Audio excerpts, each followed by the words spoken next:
I am one self, united with my Creator, and salvation comes from my one self.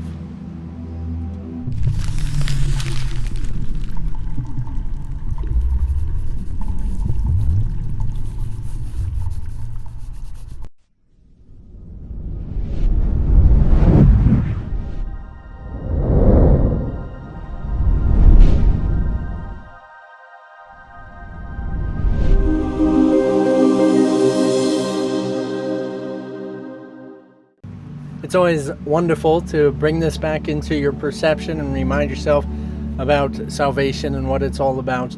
And really, of course, it still probably seems arbitrary as you are getting caught up in life's dramas all over the place. It might happen quite often that some people come to me and ask me, what should I do about this? What should I do about that? And this drama and that. And they try to bring up the details and what it's specifically focused on. Oh, but he said this and did this with this person and that. And so many different variations of what, yes, could come into play if you're getting specific. But we just want to remember that salvation from every single problem, every single situation is from or available in that sense of discovering what that one self is. So we have to remember, if you want salvation, if you want actual peace or serenity from what is seemingly dramatic and crazy, it's remembering that you are one self. And this isn't just the idea that you are one self, no, remember that I'm one self united with my Creator, one self. I'm one self, not just me against everybody else that's one self. Yeah, we're all one selves. We all have our free will and we're fighting each other. No, it's that one self that is the one self that there is only one self of.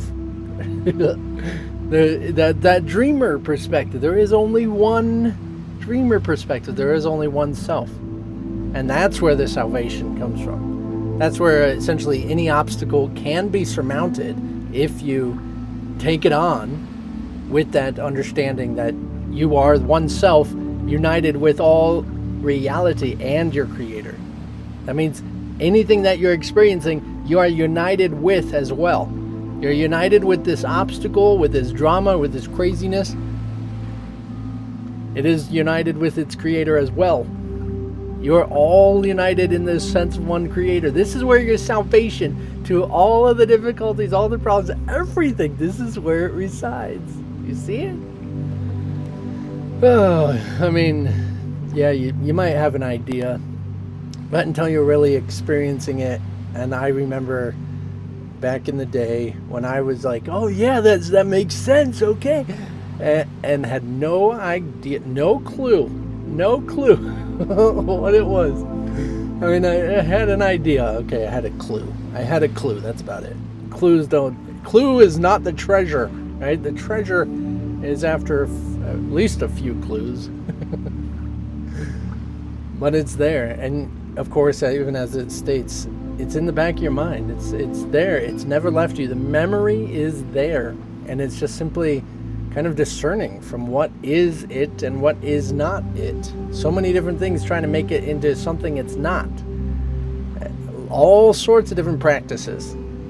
Think of it in this way. A good, easy way to discern is in the sense of, does it call for you to achieve something? Like if you think that's your salvation, you're misunderstanding what it means to have the memory of it.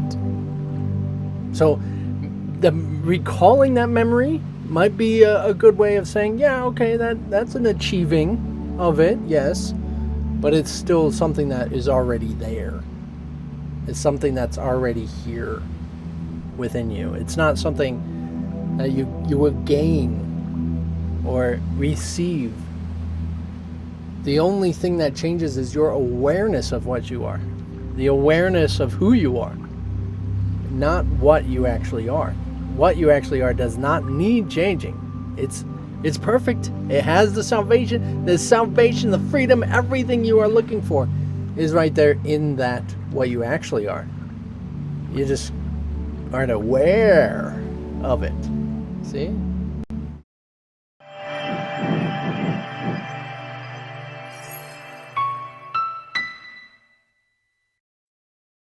But that's okay. That's what this practice and meditation is all about, and the sense of coming into that, confronting your mind, really questioning, taking time to think about it, figure it out, and discovering what it is, and taking that guided action to that next step that is leading you to understanding, comprehending by first-hand experience.